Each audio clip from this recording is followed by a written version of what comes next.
Hi there and welcome back to Torment, Tides of Numenera. We are currently exploring the Caravanserai. We have met the wandering knight Quijano del Toboso, otherwise known as Don Quixote, maybe. Yes. We have refused to send him against the children of the Endless Gate for now, because we might fear it might be his death. We just want to explore the Caravanserai and anything else further. Maybe we can send him on a relatively harmless quest. What is that? We were not supposed to land here. Our airship nearly crashed. I thought we were going to die. And who are you? This was not our destination. We were headed for the oasis of Mrajolios. Okay. You look quite scaly. The oasis.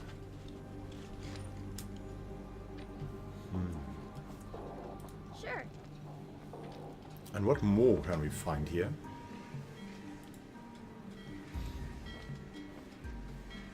There's someone here. There's something here. Driftwood, held aloft by suspension platforms, provide a useful if somewhat perilous bridge between the dock and ships moored in the area. Allow me.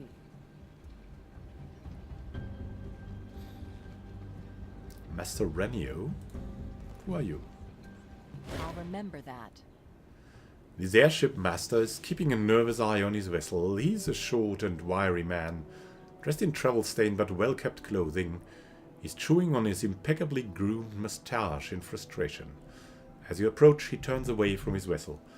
Welcome to Master Renio's aerophile adventures. I'm afraid that I will not be departing anytime soon, so not since the theft, says the world carefully, as if holding it at bay. I've always taken pains to see the best in people, he confides, swallowing hard. But that was before that runty, glowing, straw-haired idiot stole the coronet. My prized airship. Shakes his head, genuinely distraught. Until that thief is caught, my ship remains in dock, safely shuttered and chained. Runty, glowing, straw-haired idiot. Can you tell me how your ship was stolen? Of course, he says, looking grateful that you've taken an interest in his plight. The vagrant asked to borrow my airship first, if you can believe that. I refused, of course, and as politely as possible. He shakes his head slowly, sorrow stealing into his face. I only looked away for a moment to sign some paperwork, and when I turned back, he was already in the air, waving from the railing. Ah, I'll have you find him. That would be a great relief, he says, sighing. If you do stumble over him, bring him to me. I want to look the thief in the eyes and ask why he did this to me. I'll remember that. In the meantime, what can Master Renio's aerophile adventures do for you? What did he look like? He was a shorter fellow with blonde hair and a thin build. He was also glowing. Master Renio scowls. I should have known what he was planning. Oh, I've seen this type before. Reckless, thrill-seekers. I've never understood them. He nibbles at his thin moustache. And you? What about you? The tiniest smile creases his face. I am the proprietor of this business and a ship's captain. In happier times, I ran a fleet of vessels to various ports of call. He shrugs. These are not happier times, and my fleet has been reduced.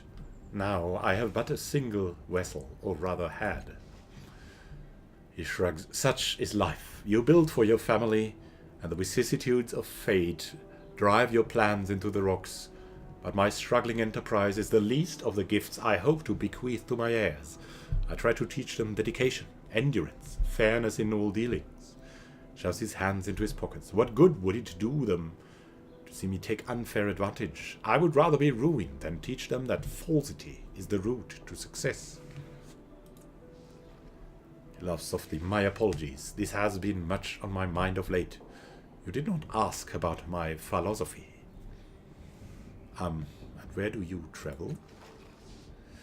Once I flew as far as Agor Kala, soaring above Avrin Wood and the unmeasured depths of Ornu Lake, above the lava fields of Ossifagan and the plains beyond. I flew south over the ruins of the Tabat homelands and east to the oasis of Mradolios. He gestures at his single vessel. Now, I fly solely to the Valley of Dead Heroes, conveying mourners and memorialists to the unchanging tombs. Scanthol's things will turn around one day, I'm sure. In the meantime, we have honest work and food to eat. I'll remember that. Of course, I'm not flying anywhere at the moment, not while the thief who stole my other airship walks free. What can you tell me about the Caravanserai, by the way? Steeped in history, my friend, and you've come to the right man to ask about it. Ahem. He adjusts his clothes and stands taller. This was once a staging ground against our foes, the Tabat. Our ancestors could observe the approaching enemy from here and direct their forces to meet them. They say that the defense was commanded from up here. He points toward a rocky outcrop on the far side of the plateau. Now, instead of a place of war, it serves as a place of commerce, built for the good of all, both ourselves and our foreign guests. Sega's Cliff sits atop a great hoard of Numenera, and as a thriving business in this stuff, we import food, spices, textiles, and visitors from far-off lands. They arrive from Ogor-Kala, Astaria, and Hayrest. Among many, many others, my friend, this is a focal point of commerce in the Sega's protectorate, he smiles. I play a small but proud part. Thank you, and farewell. We'll try to find that guy. Actually, we have an idea. We have a good idea. There was this guy in Sega's Cliffs. And also the old man. And this thing. Yes, child.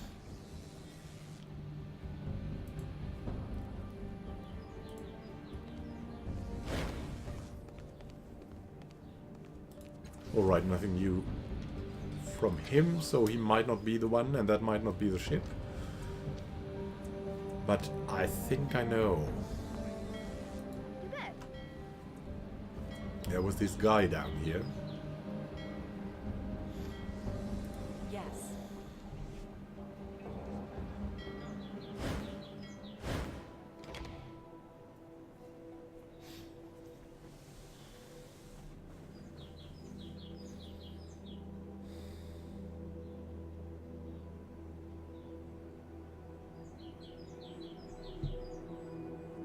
Wait for it. Now? Now? It's coming. There it is. Yes.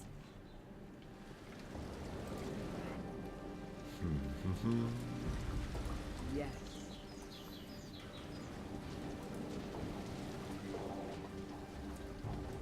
That guy here with his airship. Clearly glowing. Airships are known to be nearly uncrashable due to their leisurely cruising speeds and simplified controls. This crash must have taken a rather unique confluence of events to occur. Eritis. Greetings, are you ready to travel together yet? Have amazing adventures? Scan thoughts, why are we waiting here? We are waiting for the next adventure to begin. We should not wait. We should climb and jump and fight. Be patient.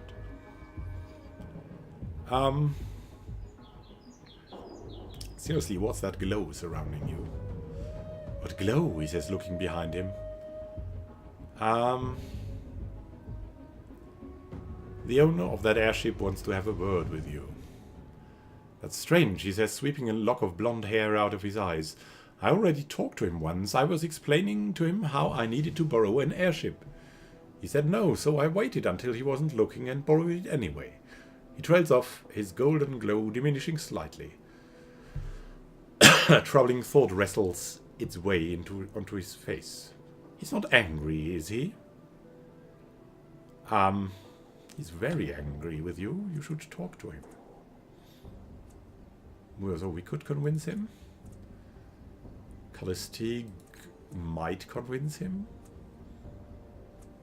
Tybir would definitely convince him. Yeah, why not? Let's Tybir convince him.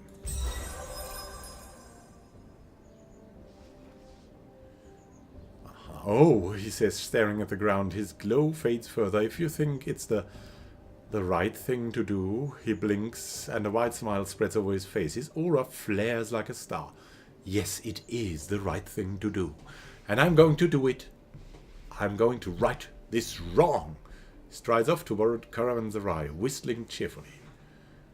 Scan thoughts. Go forth and right the wrong. Pay any price to make amends. Pay any price.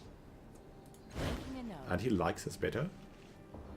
He's going to be so grateful. Oh my god. We need to follow this man. Learning begets doing. Or is it the other way? Who knows what he'll do. Being grateful that much. Now that ship has crashed. Oh my god. I'm ready. I feel like I can take on the world.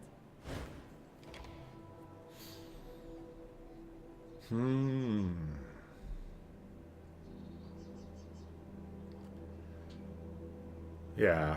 What will he say? Most certainly not much, eh?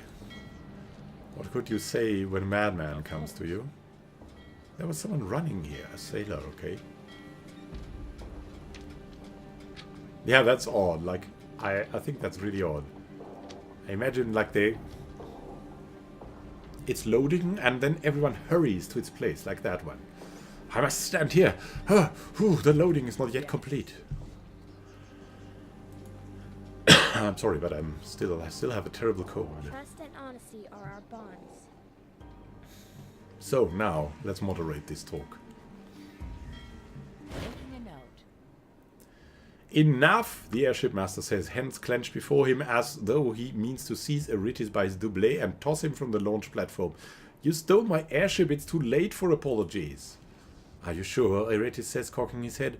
I could make up at least 3 more if it will help. Master Renio isn't listening.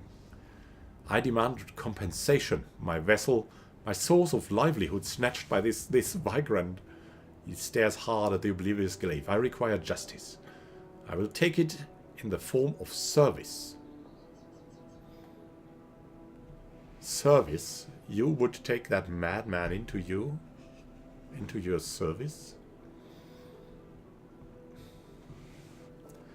That's what we should do, because that's a madman. But it could be a fun experiment. Eurytis, you owe Master Renio a debt. You should work with him until you have cleared it. Making a note. Work, Eurytis says, looking doubtful. I've done work.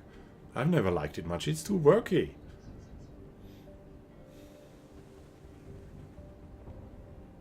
Are you telling me that you can't turn working at an airship dock into an adventure? Of course I can, he says, offended at the very notion. He spins around all determination and offers his hand to the suddenly wary Renio. I accept your offer. We will adventure together. This is actually going to be an adventure, we are not certain. We are also confused. Making a note. Wonderful, Renio says after a moment's silence, as though he's trying to convince himself. Good. He turns to you with a small bow. We will resume flights to the Valley of Dead Heroes soon. Thank you again for your help in this matter.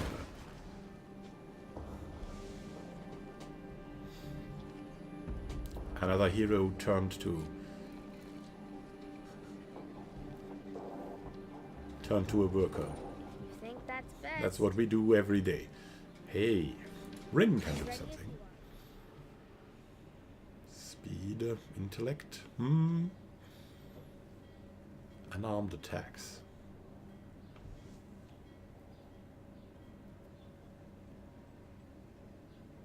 So she can't use any weapons? It's really crazy. We could only give her extra effort. Maybe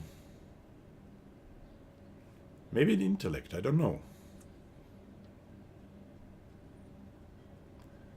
Speed, though, is also good for her.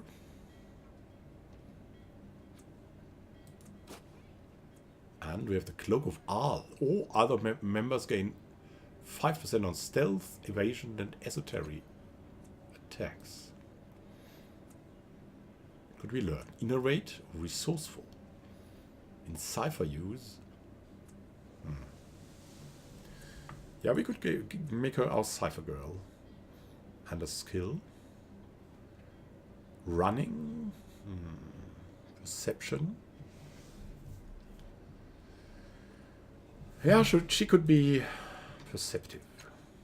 Let's do that.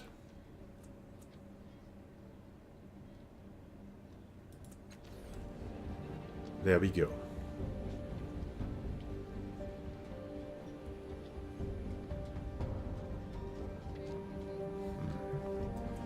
Because I think we have innovation already, right? I thought we could innovate. Yeah. So now, we have Rin with us, and let's have a short look. The journal. The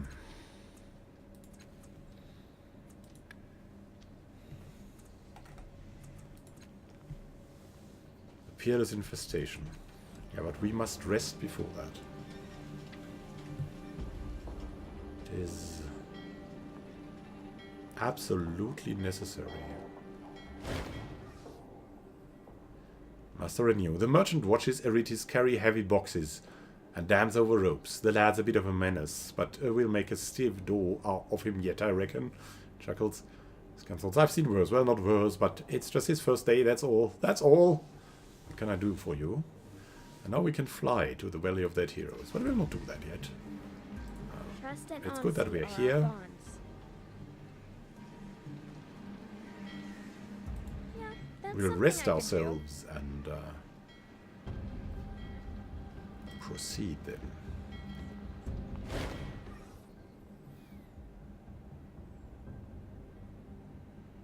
We'd like a room for the night. Actually, let's try to On it. crash over here at our friends of the Changing God. Maybe that will be cool too, right?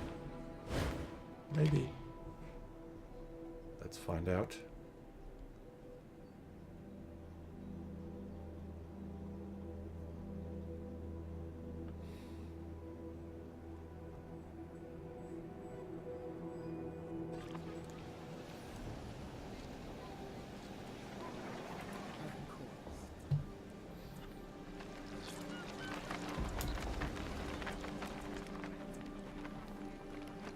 Yes, now. Ah, that looks so beautiful. All these towers and stuff.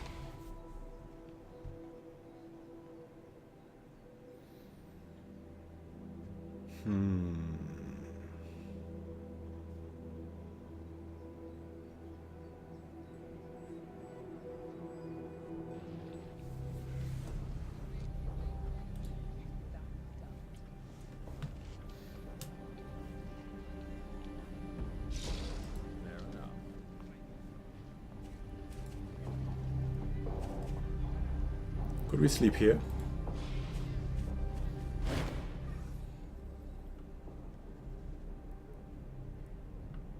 You return, revered one. How may we assist you today? I'd like to sleep here. Be honored if you chose to stay with us. We do request a small donation of 40 shins to offset our costs. Must rely on donations, even from our revered visitors. Okay, I mean, that's cheaper than 20 per person, so I'll pay.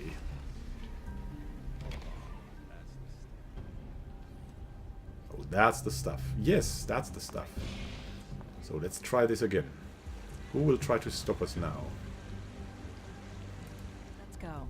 We'll just go there and we'll go in the next episode.